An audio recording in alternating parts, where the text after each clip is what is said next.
So, hello again. Happy now to hear Michael's speech. Very interested. Michael, thank you for being here. Okay. Everybody see that? Yes. Yeah. Okay. Yes. Happy to hear you. Yes. So I'm going to talk about the ecology of the bee colony. Some of this has kind of been touched on already, but I suppose I could back up and just say a little bit about what David was talking about. I've been not treating mostly since 2001 and completely since 2003. My losses tend to be about the same as the people around me, whether they're treating or not. I wished I could say I had a lot less losses, but really they're about the same. But I don't end up with poisons in my hive, and I don't end up with poisons in my honey. So I think I come out ahead on that. But right now I'm going to talk about the ecology of the hive and how treating impacts that. I can get this to move. There it goes. Before we get too carried away taking notes, all my presentations are available on my website. If you go to bushfarms.com, go to the beekeeping page, go down the left-hand side till you see presentations. It'll take you basically to this URL, beespresentations.htm. I have a book that I've published, but pretty much everything that's in the book is on my website. And the book and the website are available in English, Spanish, German, Portuguese, and French. At least most of it is. And some parts of it are available in Russian and Romanian and Polish and Belarusian. But if you go to any of the pages on my beekeeping website and click on the language at the top, it'll take you to that. I have some of these books available as ebooks. If you go to xstarpublishing.com, you can find them there. The books can be purchased in any online bee booksellers. I have a bee camp every year. I just finished this one this year. If anybody's interested, basically we spend a week doing hands-on beekeeping. I'm always looking for an apprentice. If you know anybody who's interested in being an intern or an apprentice during the bee season here, let them know. There's more information on those spots on my website. So let's talk about the ecology of the hive. This is kind of a big overview here, is that there are macroorganisms in the hive, such as insects, mites, centipedes. Now, I'm counting what I find in the natural colony. In a tree, there's always a pile of detritus at the bottom. In the detritus, there's always ants and debris beetles and wax moths and centipedes, such things. There's less of them actually in the part that's occupied by the bees, but you often do find, or used to before people started using poisons, find other things that actually do live with the bees, like the bee louse. Then we have microorganisms. We have fungi, bacteria, viruses. So let's talk about some of these. We'll just go down the line. So we'll start with insects. There are all kinds of little beetles that live in the detritus, which really don't seem to cause any trouble. I don't have any trouble with ants, although I talk to people in more temperate, warmer climates, and some of them do have trouble with ants, but ants around here, winter always seems to set them back enough that they're not really a big problem. The bee louse is actually an insect that rides around on a bee and gets fed by the bees. Hardly ever see them anymore because treating for mites always kills them all. I don't know that they cause any problems. I've never seen any evidence of it unless you're trying to raise comb honey. Sometimes they burrow through leave a little trail through the comb where they're eating the honey, the larvae do. Then we have small hive beetles. I think you guys have small hive beetles there now. I know they were, I don't keep up on where all they are, but they were in Italy at least, and they were working their way north. They're kind of a problem here, but usually if you keep a colony strong, it's not too big a problem. Then we have wax moths. We have both greater wax moths and lesser wax moths. They actually do serve a bit of a purpose because they destroy old comb, and some of that old comb probably harbors some diseases over time. Then we have all the mites. I have a list on my website. There's the URL for it of 750 species of mites that live on bees. There's this attitude that somehow that mites are all bad when there's only 3 mites that are a problem for bees, and there's 750 species of them that live on bees. How many of those species of mites displace the ones that are a problem if you had those still in the hive? It's hard to say. Varroa destructor, of course, is the big one that causes the most problems, and Acarapis woodi is the second one that causes the most problems. That's a tracheal mite, and so far we don't have Tropolaelaps clari in North America. I don't think we have it anywhere in the Americas at the present, but that's one that is a pest for bees and may eventually show up. I hope not, but it seems likely. So actually this topic just came up a minute ago. Somebody was asking about them, but these are pseudoscorpions. They actually eat varroa mites. There's a link to a study here if you'd like to read the study. This is actually 4 different species of mites here that eat varroa mites. Almost all of them don't really reproduce in a colony unless you have the detritus at the bottom where they can actually reproduce, because they can't really reproduce in the hive proper the way people keep bees. But in a tree, there's always that detritus at the bottom, and they can live in there. Now, some people are buying them and putting them in a hive. It's not going to hurt anything. They get along fine with the bees, but they can't really reproduce unless they have that detritus at the bottom to live in and reproduce in. Otherwise, they'll probably just eat some mites and then leave and then go nest in the ground someplace.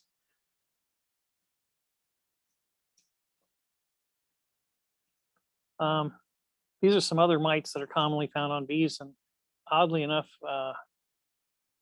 all these 3 Acarapises that are listed here are indistinguishable from tracheal mites, which is Acarapis woodi or woodi, however you pronounce that. My Latin teacher would have called it woody, but Acarapis dorsalis lives on the back of the bee. Externus lives various places on the bee, but mostly around the joints and such. And then you have vagans, and all of them are really just distinguished by where it is they live on the bee. Now, we're back to, do these fill some niche in the colony or displace other pests? I don't think anybody knows because nobody's really studied that. Then we have centipedes, millipedes, things like that you also find in the colony. Then we have microorganisms. This is a link to most of the research. Well, the first one's actually an article by the USDA that says there's 8,000 different organisms. microorganisms that live in a bee colony. The second one is actual research that they refer to in there, which is by Martha Gilliam. It was done back in the 80s, where she actually isolated 8,000 different microorganisms that live in a bee colony. And that's basically in a healthy bee colony. We're not talking about a sick bee colony. This is a healthy bee colony. And then we have viruses. Actually, somebody just brought up a way in which some of them are actually beneficial by simply filling a niche, which is the deformed wing virus. It turns out there's like 3 different varieties, and one of them doesn't seem to really cause any problems, but it does seem to prevent the other more virulent ones from taking over. So viruses could actually be beneficial simply because they fill a niche that could get filled by something that's more pathogenic if it wasn't there.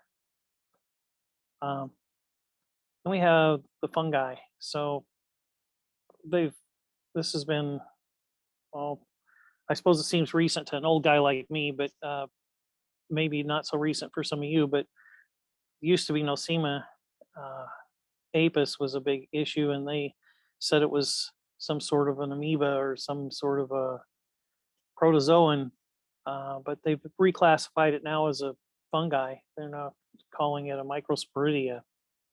But Nosema apis definitely causes damage to the gut of a bee. Nosema serrana seems to have displaced Nosema apis. We don't see much Nosema apis anymore in the US. And the serrana, people talk about it like it's a pathogen, but I've seen a couple of presentations on it that actually seem to indicate it has some benefits as well as some costs to the bees. It seems to be, rather than just living in the gut, it seems to be more of a living in the interstitial spaces of the bee itself.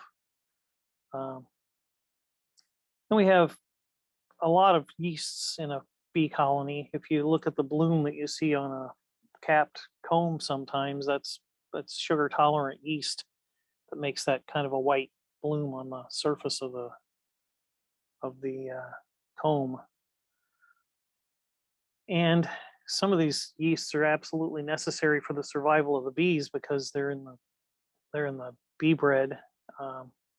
Bee bread requires a 2-stage fermentation process. One of those stages is yeast, and one of those stages is lactic acid bacteria. So it has to go through this 2-stage process in order to make the pollen digestible to the bees. Then we have chalk brood. Interesting thing to me about chalk brood is that it arrived in the US in the 60s. And when it arrived, European foul brood virtually disappeared just about overnight. And I suspect the cause is that the bees get exposed to European foul brood spores, but as long as the temperature tends to be I don't know it in centigrade, but at 94 degrees Fahrenheit, it's the normal temperature of a brood nest, and at that temperature, chalk brood just can't reproduce. But if the larvae get exposed to anything that triggers their immune system, it tends to give them resistance to other things. And chalk brood, I suspect, was exposing them to something that would trigger their immune system. And as long as the temperature was high enough and not too low, because chilled brood is really what causes the chalk brood, well, then it would trigger their immune system, and then they wouldn't get EFB. Then we have stone brood, which is another fungi, which damages the brood. But actually, the fungi that causes stone brood is what they use to make Fumagilin to treat for Nosema. And then we have thousands of kinds of bacteria. Several of them actually form a biofilm that is the lining of the gut of the bee. A bee's gut actually is leaky if it doesn't have the bacteria that normally lives in it. the bacteria that normally lives in it actually forms the lining of the gut of the bee. Um, there's several research projects that have been done on this in the last 10, 15 years now. The other thing that biofilm in their gut of the bee does is it protects them from EFB and AFB. As I said before, with the chalk brood, basically the nurse bee feeds the larva, and some of this beneficial bacteria gets fed to the larva, which doesn't damage the larva, but it does trigger their immune system. And then once it triggers their immune system, they have immunity to things like EFB and AFB that they wouldn't have had otherwise. So if you kill the biofilm and the forms that gut of the bee, you make them susceptible to Nosema, which lives in their gut, and you make them susceptible to AFB and EFB, because then that doesn't get fed to the larva, which doesn't trigger their immune system. And then I already talked about the bacteria that's involved in formation of bee bread. So Martha Gilliam's work is really the first detailed work on just all the bacteria that lived in a colony. She found some benefits that she documented, but a lot of the more recent research is based off of hers, taking up where she left off, where she just mostly tried to identify all of them, and in the process identified some of their benefits. But more recently, when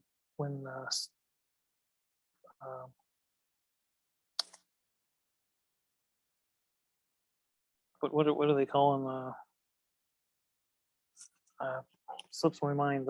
The disappearing disease we've had recently here. They finally couldn't find a smoking gun, so they started looking at what was missing instead of what was there. And so they started looking back into a lot of these that Martha had identified before, and trying to find out if they're beneficial and if they're important and if they're missing. So here's some known pathogens. They've renamed several of these. I don't think the taxonomists know, but the reason most of us like Latin names is because there's no ambiguity. But then when they keep changing the names, then there is ambiguity, so it gets confusing. But Melissococcus pluton causes European foul brood. It used to be called Streptococcus pluton. Pain bacillus larva, which used to be called Bacillus larva, is the cause of American foul brood. Bacillus paraalvi and possibly some other bacteria are the cause of parafoul brood.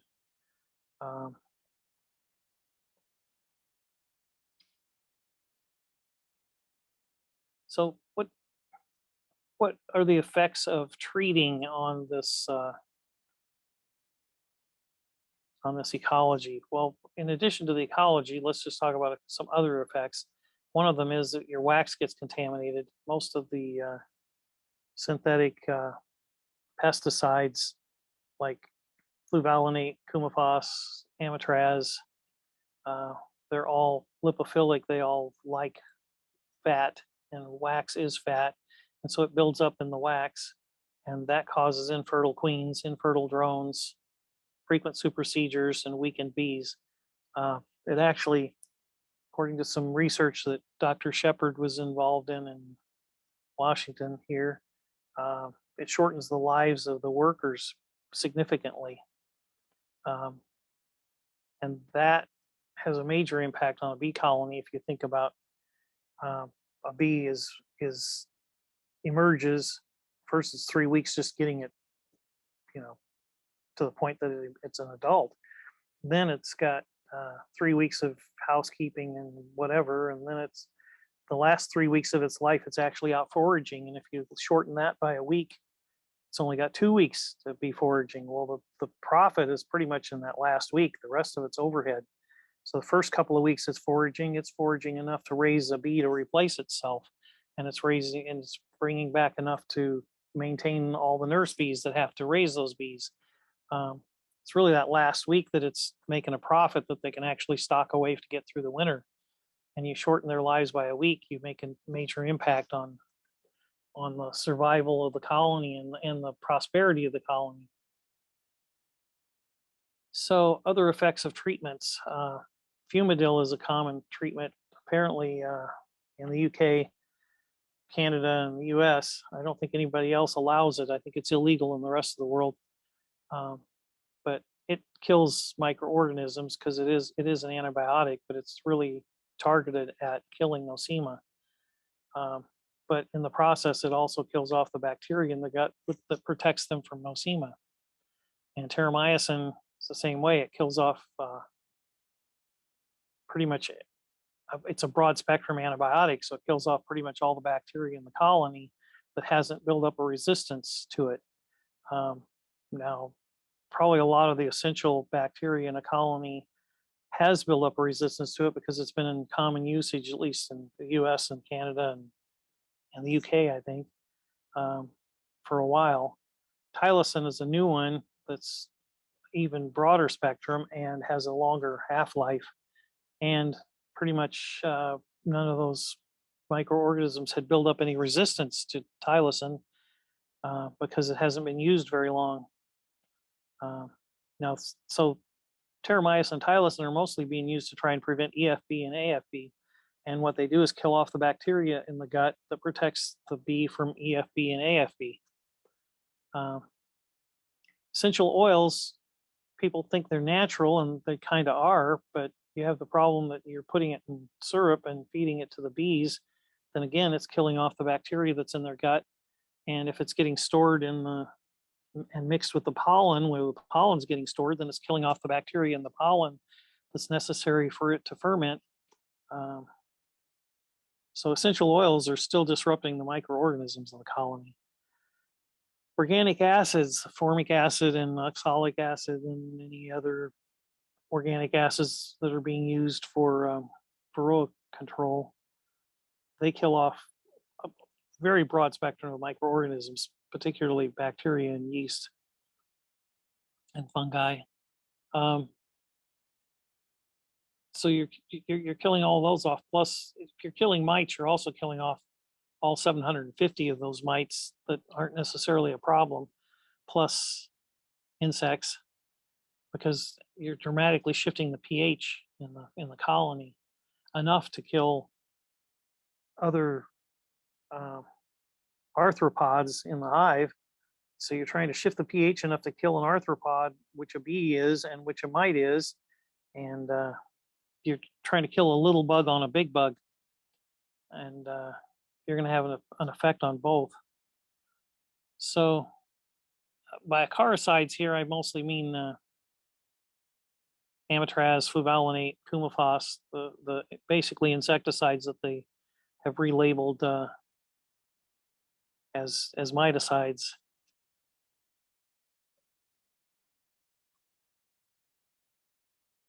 So here's some studies to back up some of this. The use of antibiotics shortens the lives of the bees and slows their metabolism. You can find a ton of these. I just picked a few that highlighted some of the effects.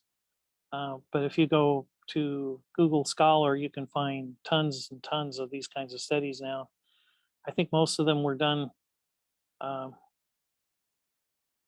when people started getting serious about what might be missing, because they couldn't find the causes of some of the problems that the bees were having.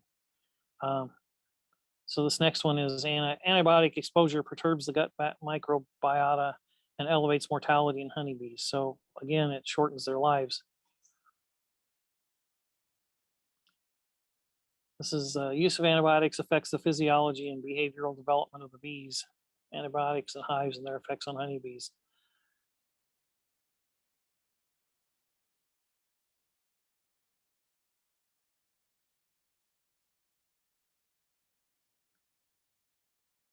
Use of antibiotics affects the biome of the colony for decades. This one's interesting to me because, well, for one thing, a friend of mine was involved in this study. So they looked at what you find in feral bees in the gut and what you find in the bees of people who've not been treating for a very long time. And so Dee Lusby is in the desert in Arizona, and she's been collecting feral swarms and breeding from them for a long time and hasn't been treating for a long time. And there's a wide variety of bacteria living in her bees. So then you have some other people who started with commercial bees, haven't been treating for a decade, and they don't have anywhere near that variety of bacteria. So the bacteria has not recovered from having been treated 10 years ago. It's pretty much the same as the ones that were just recently treated. I think this is pretty significant in that there's people who think, well, I can just start with these treated bees and they'll go back to being, healthy feral bees again, when actually decades later, the biome hasn't really recovered from those antibiotics. About the only way you're going to get it back to normal is you'd have to capture some actual feral bees that still have those bacteria in their gut and start getting them intermingled into your apiary, and then they may pass those around and you might get them to recover, but they're not going to recover just because you're not using antibiotics anymore. So this bottom one is long-term exposure to antibiotics has caused accumulation of resistant determinants in the gut microbiota of honeybees. Well, the point is that the long-term exposure of these antibiotics have killed off all the ones that didn't have any resistance, and the ones that have survived are the ones with resistance to the bacteria, which isn't all bad because I think they were actually necessary for the fermentation of the bee bread and for the bees to even stay alive. But the fact is, there's been an accumulation of the ones that are resistant, and sometimes those displace the ones that they used to have, and you can't seem to get back to the normal balance. This is one that shows the antibiotics make them vulnerable to Nosema, which I mentioned before. It kills off the bacteria in their gut that protects them from Nosema. So part of the problem with all this is anytime you start talking about beneficial and benign and pathogenic, is that it's harder to define than you think.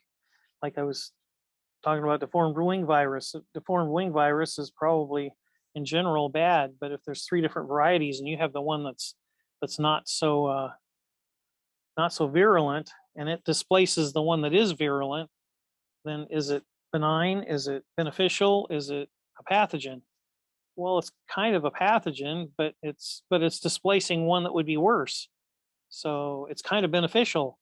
So it's not just that a particular organism is beneficial or is benign or is a pathogen. It could be all 3 at the same time. So I think I realize that some people look at all this and they say, well, what can I do to fix all this? Well, I think what you can do is not disrupt it. I don't think I'm smart enough to fix it all, but I am smart enough to let nature find a balance again. I don't think the solution is me feeding them, other bacteria because I think it will be better for them. I'm not sure that I'm smart enough to know what that is. Maybe some scientists could identify them and work that out, but I think I can get to the same point by collecting feral swarms and by not interfering with the balance that's there.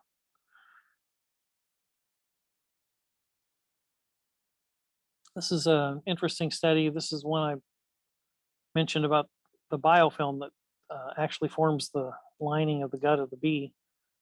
And it's pretty easy to find online and is available for free if you're interested in reading that one. Well, I kind of talked about this already, but we have bacteria living on our skin. It's Staphylococcus aureus, and If you have it living on your skin, that's a good thing, because if you didn't have it living on your skin, you'd have fungus living on your skin. And fungus living on your skin is a bad thing, where having staph living on your skin is a good thing only because it displaces the fungus. It's not good in the sense that it's producing anything other than it displaces other things that are bad. But if you get a cut and you get staph living in a cut, then it's definitely a pathogen. It can kill you. So it's hard to say what's benign and what's a pathogen, because a lot of times it's benign in the sense that it's not causing any problems at the moment, but it's beneficial in the sense that it's crowding out something that's pathogenic.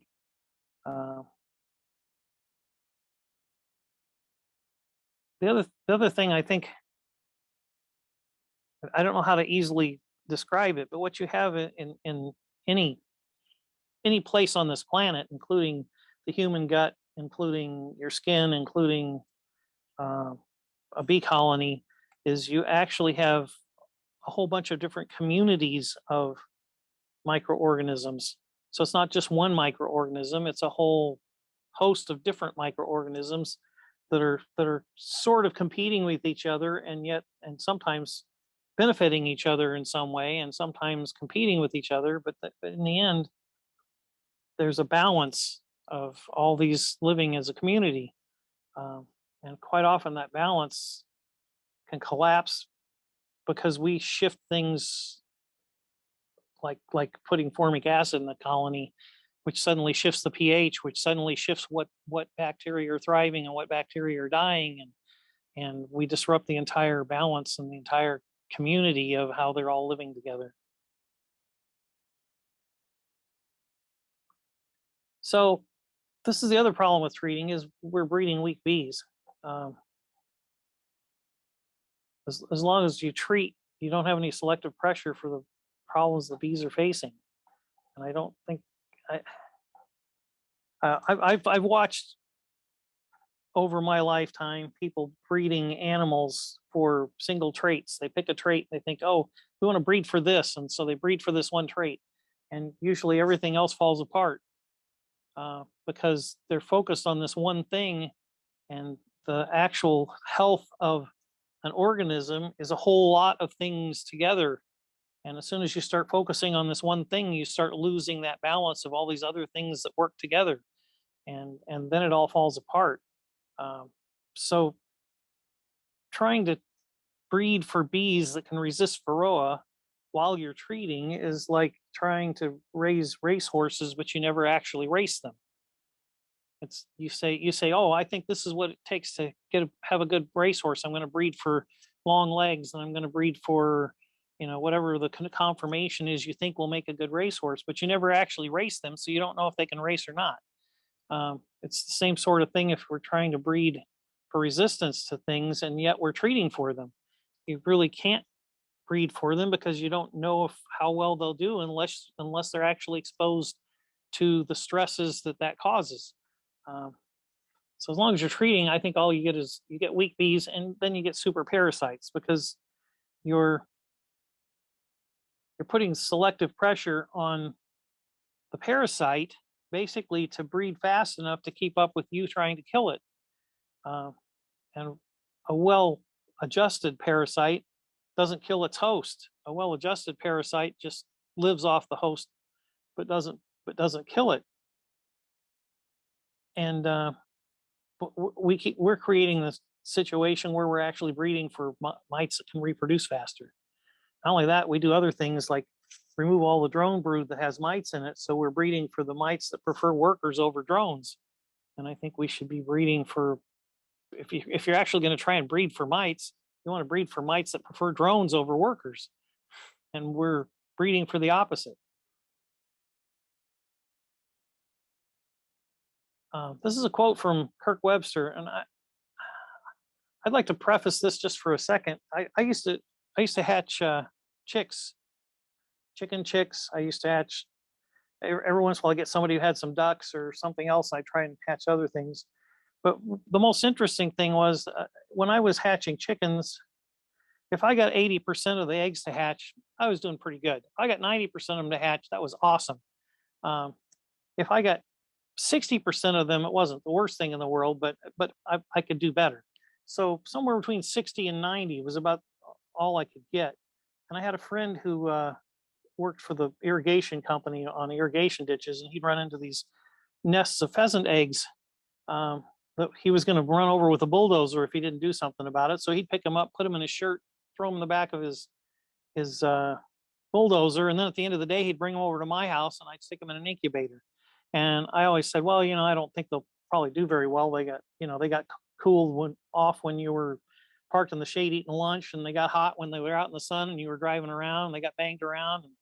And I don't know if they'll hatch very well. And every time he brought me those, 100% of them hatched. Not 99, 100% of them hatched every single time. I'd never seen anything like that with chickens. I think wildness has a vigor that we thoroughly underestimate. Wildness, something that has to face life and death every day, and there's nobody there to prop them up. It just has a vigor that I don't think you can overestimate it.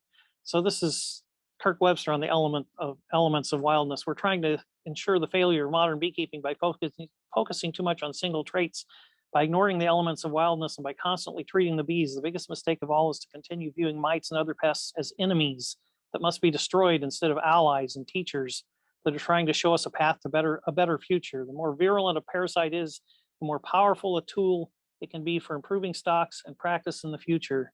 All the boring and soul-destroying work of counting mites on sticky boards, killing brood with liquid nitrogen, watching bees groom each other, and measuring brood hormone levels, all done in thousands of replications, will someday be seen as a colossal waste of time when we finally learn to let the varroa mites do these things for us. My own methods of propagating, selecting, and breeding bees worked out through many years of trial and error are really just an attempt to establish and utilize horizontal breeding with honeybees to create a productive system that preserves and enhances the elements of wildness. My results are not perfect, but they have enabled me to continue making a living from bees without much stress and have a positive outlook for the future. I have no doubt that many other beekeepers could easily achieve these same results and then surpass them. If you'd like to read more Kirk Webster, there's a link there for his for this particular article, but there's a whole bunch of other articles out there on kirkwebster.com. So the other problem with treatments is you're not just interfering with the balance of all these microbes and other things in the ecology of the hive, but you're also interfering with how the hive actually operates. Anybody who's used formic acid or thymol or any of those kinds of things, you're practically driving the bees out of the colony because they can't stand the smell, among other things. And most of what's happening in the dark of a hive is by smell. There are all sorts of pheromones that they produce that kick off the balance, the checks and balances, the feedback mechanisms that are going on in the colony. It's the pheromones that tell them that the brood need to be fed and we need to go get more pollen. It's the pheromones that tell them that there's open worker brood, and so the colony is doing well and it's fine, and then the workers don't develop, ovaries, and the smell of the queen's pheromones that assure them that there's a queen, and all these pheromones and smells are how the hive operates. And as soon as you put really strong chemical in there, you interfere with that. Then we have natural food and its effects on the ecology of the hive. This is a study that shows that bees fed sugar syrup are short-lived compared to bees fed honey. And the reason, according to their study, was that the sugar syrup disrupts the gut bacteria. So, in fact, it's actually in the title there, Impact of Different Feed on Intestine Health of Honeybees. So this is showing that honey is better for the bees than sugar syrup. Now, sometimes I don't have much choice but to feed them something, and sugar syrup is often what I end up needing to feed them. But the problem with sugar syrup is it's, among other things, is the pH. So the pH of sugar syrup is right around neutral, and the pH of honey is fairly acidic from 3.2 to 4.5. Now, if you look at how to culture any of the brood diseases of bees, whether it's chalk brood or foul brood, European foul brood or American foul brood, they all reproduce at pH 6.0, and none of them reproduce very well at 4.5, which is the low end of acidity of honey. Now, what I do if I have to feed them sugar syrup is I add ascorbic acid, because there's several studies that show ascorbic acid is actually good for the bees and lengthens their life and makes the brood healthier. So if I have to feed sugar syrup, I add ascorbic acid to it, to try to mitigate the pH somewhat, and also to make it healthier for them. Now, you can possibly use other acids, but part of my problem is anything you add to sugar syrup that adds smell tends to set off robbing, and robbing is one of my major problems with feeding. So I try not to put anything in it that adds any smell. And I try not to feed them. I try to manage them so I don't need to feed them, but sometimes the weather doesn't cooperate, and I'd rather feed them than have them starve. So anyway, you can find this on Google pretty easily if you search on AFB or EFB or Nosema on how to culture them. You'll find that you culture them at pH of about 6.0. So we have the same problem with the other 8,000 microorganisms that live in the bee colony. Martha Gillam discovered that even a shift in what they were foraging would cause a shift in the balance of the bacteria in the colony. So just because they were collecting this nectar, and maybe it was running around 3.2 pH in the honey they were making, and then they shifted to a different nectar that was running more around 4.5, it would shift what was thriving and what wasn't thriving, and the balance of how much of this you found compared to how much of this in the colony. So it would disrupt it somewhat, just with the natural shift of one nectar to another nectar. And now you feed them a sugar syrup, which is completely off the charts compared to what nectar is for pH, and it causes an even bigger disruption. Plus anything else you were using, like organic acids like formic acid or oxalic acid, which is shifting it way to the acidic instead of way to the alkali. Now, I guess I want to make the point, though, that I don't think that sugar syrup is sufficient compared to honey. I think honey is a very complex thing. And this is a study comparing nectar to juice and to sugar syrup.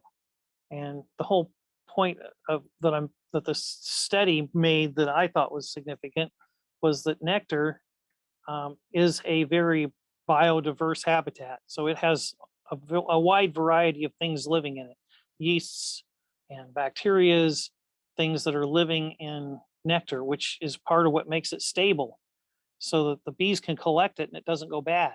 It doesn't ferment really quickly. They can manage it, and they can get it, making it into honey before it turns into alcohol.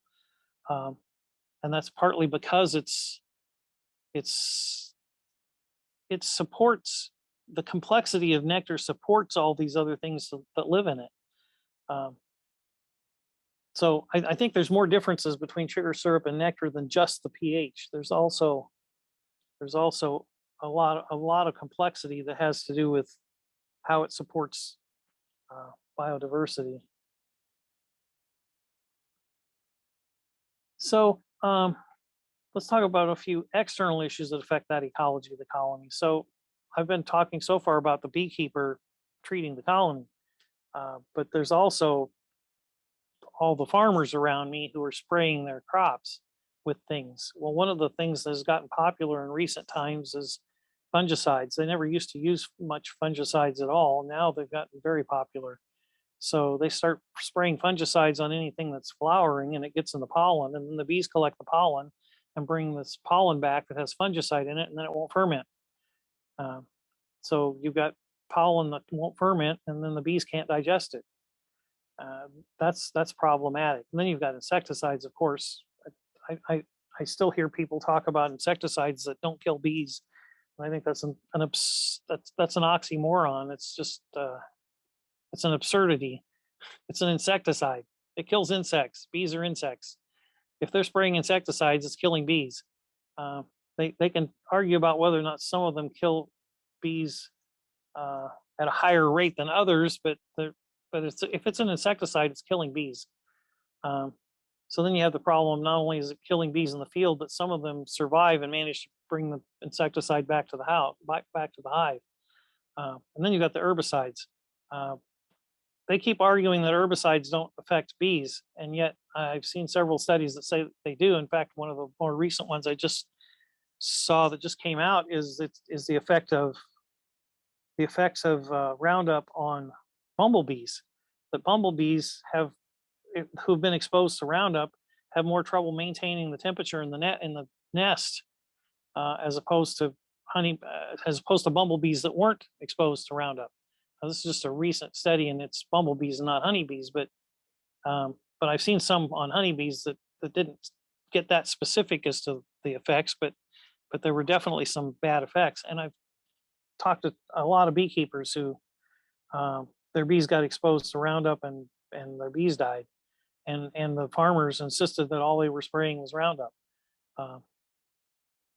So I don't know how much herbicides directly affect bees, but they definitely indirectly affect bees because they're killing all the weeds on the side of the road with 2,4-D, and then they're killing all the weeds in the field with Roundup because they have all these Roundup ready crops. And it used to be there were a lot of weeds in the field, and now there's basically none. They spray it with Roundup and kill everything.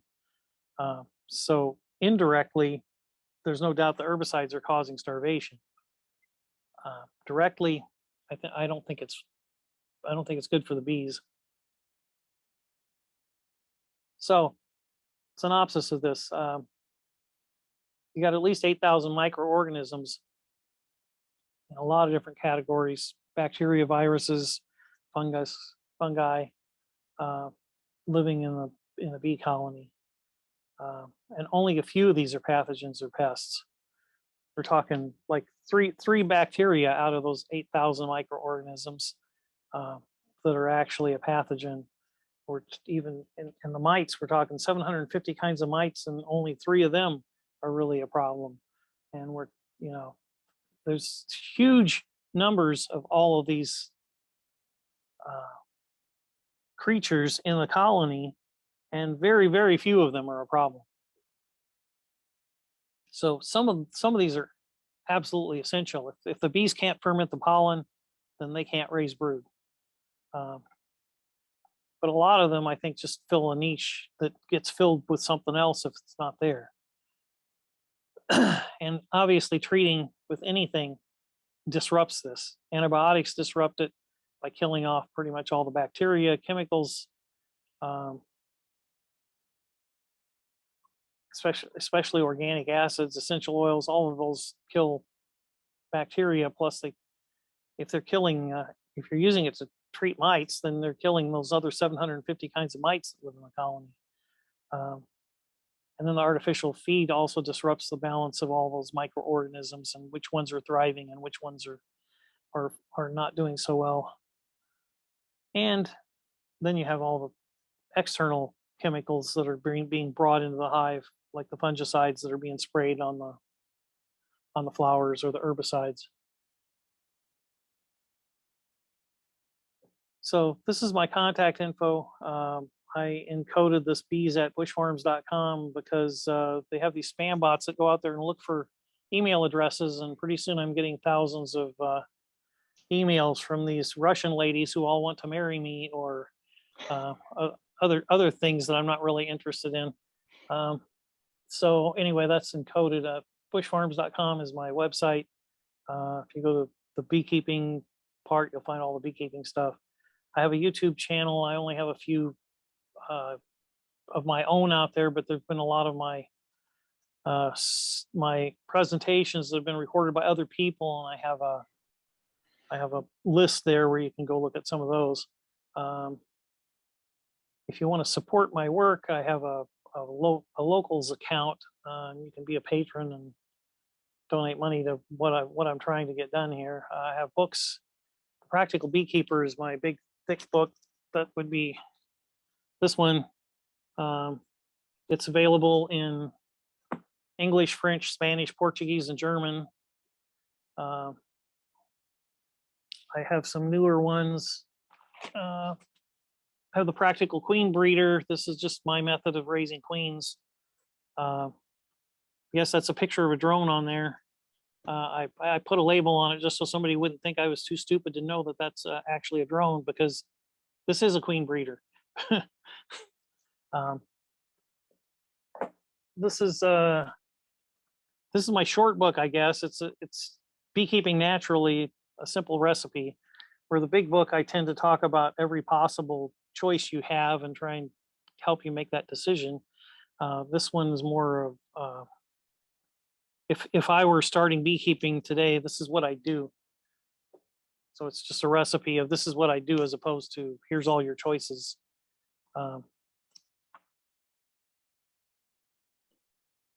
Thank you, Michael. You really speak out of my heart. There are lots of very interesting things, not only for bees, but also for human health. There are lots of parallels.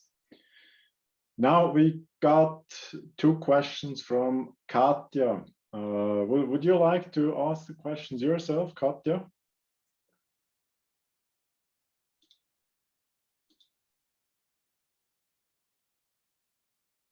Otherwise, we just read them in the chat. So she asks, what would you recommend for situations with high colony density and many beekeepers around who still treat with formic acids? Well, there's only things you can control and things you can't control. So, and I can't control what everybody around me does. I'll say this though, you can. I highly recommend everybody raise their own queens rather than buy them, because first of all, you can raise better queens than you can buy. If you raise your queens when there's plenty of resources coming in, they'll get in a strong colony with plenty of resources coming in, they'll get well fed. And if you raise them at a time when there's plenty of drones out there, they'll get well bred. And well fed and well bred is probably the most important things about the quality of a queen. The secondary thing is it's nice to have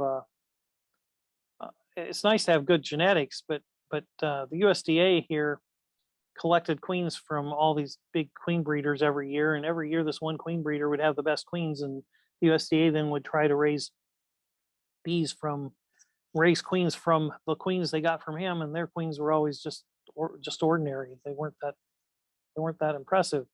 Well, the reason they eventually decided was because he knew how to raise queens so that they got well fed and well bred, not because their genetics were better. So my point is genetics is kind of important, but well fed and well bred is even more important. So you can raise better queens than you can buy. The other thing is, if you don't interrupt a queen once she starts laying, her ovarioles continue to develop for about 2 to 3 weeks after she starts to lay. And a queen breeder almost always as soon as she lays an egg, they put her in a cage and ship her, and that interrupts her laying, which keeps her ovarioles from ever finishing developing. So that's the other reason you can raise better queens than you can buy. But now back to the queens that can, genetics of bees that can survive without treatments. If you've got queens that can survive without treatments, and you raise your own queens, you can give queens to all your neighbors. Whether they treat or not, you can at least get those genetics out there, so that likelihood is that your bees are going to go out there and breed with bees that have the genetics you want, instead of bees that were imported from who knows where and don't have the genetics you want. That's about the only thing I can think of that you can do is give away queens to try and get the genetics you want out there, as opposed to, people who just keep buying treated bees that can't survive. Sounds good, like a plan.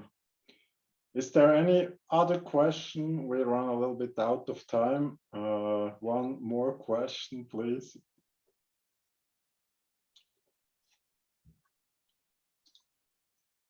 So I will ask one. You talked about ascorbic acid, so that's vitamin C in the sugar. Can you tell how much you take? Well, I'll preface this with if you want to target for a specific pH, I'd suggest 4.5 because there's research that at 3.5 or so, it greatly increases the mortality of the bees, shortens their lives if you get too acidic. So I would try it. That's as much of ascorbic acid, and you measure the pH to 4.5. I have done that in the past. I'm not actually doing it right now. I just, and I'll get to my reasons, I guess. I found it's difficult really to get a target pH and to reach it particularly with my water. Suppose if I could get distilled water, it's all much more doable. Problem is my water has a lot of lime in it, and lime acts as a buffer. And also, well, it's a hand dug well. I don't know how much that affects it, but you pump it out of the well and you measure the pH as soon as you put it in a bucket, and it's one thing. And if you wait a few hours, it's another thing. And then if you start adding ascorbic acid, it's like it hardly shifts at all because the lime acts as a buffer. So even though you're adding acid, the acidity really isn't changing. So it gets kind of difficult to pick a target and hit it. And then, like I said, the other things like the oxygen that absorbs and whatever seem to shift the pH. Plus the sugar acts as a certain amount of a buffer, I think. But so what I ended up doing is I make 5 gallons of syrup at a time, and I make 5 parts sugar to 3 parts water. And I do that because if I go, it's the strongest I can make and keep it from crystallizing and still get it to stay dissolved. I know there's people who say they make 2-to-1 syrup, and I'm sure they're not lying to me, but I can't make 2-to-1 syrup. It just doesn't work. I suspect it's because there's so much lime in the water that I can't get that much sugar to dissolve. I don't know, but all I know is I can't get it to. So I'm making 5 gallons of 5-to-3 syrup. So that's 24 pints of water to 40 pounds of sugar, because a pint's a pound the world around. And so that's 5-to-3. So I put the water in, 24 pints of water. I've added a big heaping tablespoon of ascorbic acid, which basically is roughly 2 level teaspoons, I suppose, but I just scoop it up and it's a big heaping tablespoon. I dissolve that in the water, and then I add the sugar. And then I cook it until it's dissolved, which usually isn't very long because I boil the water before I add the sugar. And so then when I add the sugar, it doesn't take too long to dissolve. I stir it and keep heating it until it's dissolved, and then I turn the heat off. And that's how I make my syrup. And Thank you. It seems to work well. The bees take it well, and it doesn't spoil. It keeps really well. I'm really sorry. I think there are lots of questions. We could talk the whole evening and the whole day, but we need to stop here for the translation. It's not really possible to translate more than 1 hour, so hard job. And I would like to thank the 2 translators for their work. Thank you a lot. And I would like to thank you, David and Michael. Great job, great speeches, really interesting. And probably after the conference, without translation, you will still be here some little minutes for probably 1 or 2 more questions. And I just would like to thank to all the donators too, because such conferences are not possible being cost covering. So we can do them only thanks to donators. And I would really like to thank all the donators. Okay, and then in the chat, you have received a link on SurveyMonkey, and we would like to get your feedback to know whether you liked it, how you liked it, and what would be possibly some themes you would be interested in for next conferences.